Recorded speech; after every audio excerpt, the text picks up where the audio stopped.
무려 50억 원의 혈세를 투입해 침체된 원도심에 활력을 불어넣기 위해 추진한 대전 동구의 한의학 인쇄골목 재생사업이 부실공사로 몸살을 앓고 있습니다. 차도는 물론 인도까지 기울거나 심하게 파손돼 총체적인 문제점을 보이고 있습니다. 총체적인 부실을 불러온 이유가 무엇인지 집중 취재했습니다. 대전 동구의 한의학 인쇄골목 안입니다. 전봇대에 어지럽게 걸린 전깃줄과 낙후된 건물을 보면 이 지역이 얼마나 오래됐는지 알 수 있는데요. 낙후된 거리를 개선해보고자 지난 2013년 5월부터 1단계 재생사업이 시작됐습니다. 국비 20억, 시비 25억 원 등 모두 50억 원이 투입된 대전 한의학 인쇄골목 재생사업. 이 사업은 낙후되고 침체된 한의학 인쇄골목을 전통과 문화가 담긴 골목 특화거리로 조성하기 위해 2년 전 시작됐습니다. 주로 전선을 땅속에 묻는 지중화 사업과 도로 정비 등이 추진됐는데 문제는 적지 않은 예산을 쏟아붓고도 공사가 제대로 되지 않았다는 것입니다. 해당 구청에서 조사한 부실공사표입니다. 1번부터 39번까지 그 종류도 참 다양한데요. 이런 부실공사에 전체 사업비 50억 원 가운데 28억 원이 투입됐습니다. 참 믿기지 않는 결과입니다. 차량 통행이 많은 교차로는 물론 인도 등 어느 곳 하나 성한 곳이 없습니다. 한의학 인쇄골목 안의 교차로입니다. 이곳을 보시면은 보수공사 흔적들을 볼 수가 있고요. 저쪽으로 보시면은 차도에 있는 보도블럭 자체가 깨진 채 방치돼 있습니다. 차도에 포장재 곳곳이 산산조각나 있는가 하면 공사 골재가 그대로 드러나 있는 곳도 있습니다. 이 골목 안에 또 다른 교차로입니다. 이 부분을 중심으로 침하가 진행되고 있는데요. 한 번 침하가 시작되니까 다른 부분까지 옮겨져서 침하가 계속해서 진행되고 있습니다. 과도하게 파손된 도로는 불과 몇 개월 전 공사가 완료된 곳이라고는 믿기지 않을 정도입니다. 사람들이 다니는 인도도 사정은 별반 다르지 않습니다. 여기 보시면 훼손된 채로 방치된 건 뭐 말할 것도 없고요. 보도블럭 자체도 들린 상태로 파손돼 있습니다.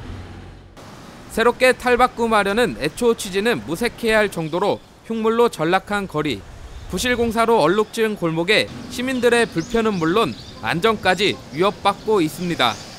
생활하는데 불편하지. 이게 빠듯한 길인데 이게 턱이 높아졌잖아요. 여기가 벌써 돈만 날라갔지. 그리고 도로도 이렇게 울퉁불퉁하게 만들어 놓고 다 보도로 깨져서 울퉁불퉁하죠. 이런 문제가 생기니까 이런 공사를 왜 하느냐는 얘기가 되는. 이 사업은 애초 지난해 12월 완공이 목표돼 있었습니다. 하지만 공사 기간도 뒤로 훌쩍 밀리고 엎친 데 덮친 격으로 부실공사 흔적마저 드러나면서 상인들과 인근 주민들의 반발이 만만치 않습니다. 마찬가지 하자보수를 한다 그래도 또 똑같은 현상이 일어납니다. 네. 아스팔트로 차를 깔든가 그렇지 않으면은 똑같습니다. 이건 인도브로 깔으면. 여기 보도브록 여기도 마찬가지예요. 중간에 이렇게 해놓은 데가 엉성하게 돼가지고 2중 3중으로 돈이 들어가요. 이게 지금 시민들이 이 세금으로 만들었을 건데, 에? 이 자체가 지금 보시던 집이 다 파있잖아요. 봐요. 저걸 저렇게 검거놓고 다시 재차하려고. 애초 이곳은 보도와 차도의 개선보다 주차장이 시급했던 상태. 주차 시설도 많이 부족했지만 그나마 있던 노면 주차장도 없애 지역 실정과 맞지 않다는 비판도 제기되고 있습니다. 그리고 한 지가 한 3개월 정도밖에 안 되거든요. 완공한 지가. 그런데 너무 전부 다 가라앉았잖아요. 바닥이. 이 형편이 이것도 안 맞고. 그러니까 문제는 이 주차장이거든요. 손님이 주차장이 없으니까 아예 오지를 못해요. 그런데 지금 그전에는 노면 주차해가지고 돈을 받았어요. 그때는 손님이 돈을 내도 잠깐 우리가 이제 대신 내드리니까 상관이 없단 말이에요. 그래서 원활하게 돌아갔단 말이에요. 원도심과 침체된 상권을 살리고자 실시한 대전 한의학 인쇄골목 재생사업. 그야말로 총체적인 문제점을 드러내며 아까운 시민 열세만 낭비한 꼴이 됐습니다. 네, 이처럼 한의학 인쇄골목 재생사업은 한마디로 총체적인 부실공사로 드러나고 있습니다. 그렇다면 이 같은 부실공사를 불러온 원인은 어디에 있는지 지금부터 짚어보도록 하겠습니다. 우선 시공사 선정에 대한 적법성 여부입니다. 동구청이 최초 도급자로 선정한 A 업체의 경우 가압류와 공사대금 체불 등으로 심한 재정 압박을 받은 것으로 드러났습니다.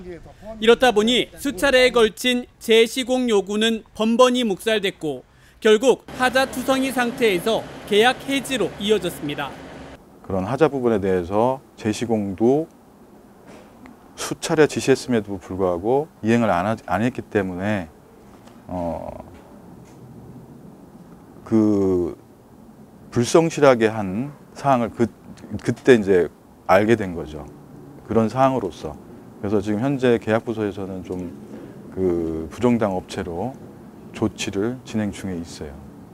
이 사태가 불거질 동안 관할 행정당국의 관리 감독 과연 제대로 이루어졌을까요? 이 부분에 대한 질타도 잇따르고 있습니다. 당초 계획과는 다르게 도로 포장재와 시공 방법 등이 수차례 설계 변경이 이뤄졌는데 이 역시 업체의 편의를 봐준 것 아니냐는 의혹이 일고 있습니다. 더욱이 문제점이 여실히 드러난 상황에 타절 준공을 통해 그동안 진행된 공사에 대한 공사비를 지급한 것으로 알려져 논란이 일고 있습니다. 하자 투성임에도 불구하고 우리 동구청에서 준공 검사를 해줬습니다. 준공 검사를 하면서 이제 돈이 집행이 됐고요. 이 국민의 혈세를 그렇게 낭비해서는 안 되죠. 관할 당국의 허술한 관리 감독도 도마 위에 올랐습니다. 감독 부분에 대해서는 충분하게 검측이라든지 현장 파악을 해서 했지만 이제 항상 상주하기 어려운 상황이기 때문에 완전 무결하게 할 수는 없는 상황인 것은 있었어요. 그 관리 감독을 하는 우리 동구청에서 이 건설 업자에게 주의사항을 몇 번 하달을 했습니다. 그런 식으로 공사를 하지 말라고. 그런 식으로 주의사항만 전달하면 안 되고 공사를 중지를 시켰어야죠. 그 당시에. 예, 중지를 시키고 다른 업체를 선정을 했어야죠. 총체적 부실 사태에 동구의회는 지난달 조사특위를 구성하고 전방위적인 조사에 착수한 상태입니다. 입찰 단계부터 공사 관리 감독 등 문제점과 각종 의혹에 대해 철저히 조사한 뒤 원인을 찾아내 그 책임을 묻겠다는 겁니다. 일단은 관리 감독을 잘 하지 못한 우리 동구청에 책임을 물을 것이고요. 그리고 이 전 구간에 대해서 부분 하자 보수를 해서는 안 됩니다. 전 구간에 대해서 다시 공사를 하게끔 이렇게 지시를 하겠습니다. 조사특위는 오는 18일 이곳 현장을 다시 방문합니다. 이번에는 중장비를 동원해서 당초 설계와 시공이 제대로 이뤄졌는지 여부 등을 집중 점검할 계획입니다. 총체적 부실 공사로 드러난 한의학 인쇄골목 재생사업. 철저한 원인 규명과 함께 조속한 대책 마련이 필요해 보입니다. CNB 뉴스 이상수입니다.